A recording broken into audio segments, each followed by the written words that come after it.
রাজশাহী বিশ্ববিদ্যালয়ে আধিপত্যের দ্বন্দ্বে ছাত্রলীগের দুই গ্রুপের ধাওয়া পাল্টা ধাওয়ার ঘটনা ঘটেছে। শনিবার রাত 12টার দিকে বিশ্ববিদ্যালয় ছাত্রদের আবাসিক এলাকায় এই ঘটনা ঘটে।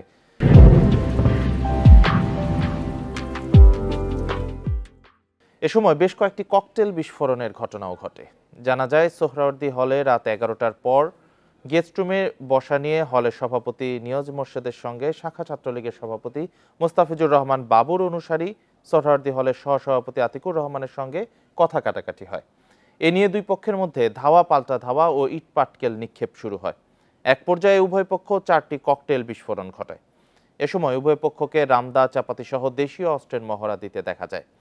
রাত 3টার দিকে বিশ্ববিদ্যালয় প্রশাসনকে সাথে নিয়ে সোহরাওয়ার্দী হলে তল্লাশি চালায় পুলিশ। অনাকাঙ্ক্ষিত পরিস্থিতি এড়াতে সব ধরনের ব্যবস্থা নেওয়া হয়েছে বলছে বিশ্ববিদ্যালয় প্রশাসন। হল প্রশাসন ভিতরে ছাত্রদের সাথে, সাধারণ শিক্ষার্থী এবং যারা সংগঠনের শিক্ষার্থী তাদের সাথে আমরা কথা বলেছি এবং তাদেরকে শান্ত থাকার নির্দেশ আমরা দিয়েছি। তারা যেন কোনো ধরনের উচ্ছৃঙ্খলা তৈরি না করে, কোনো পরিবেশ যেন বিঘ্ন ঘটায়, এরকম কোনো কাজ না করে, তার জন্য আমরা তাদেরকে সতর্ক করছি। তারা আমাদের কথা রাখছে এবং তারা ভিতর থেকে বারবার বলছে যেন বহিরাগতরা আমাদের উপর কোনো ধরনের হামলা না আসলে আমাদের নিরাপত্তা যেন আপনারা হল প্রশাসন নিশ্চিত করেন।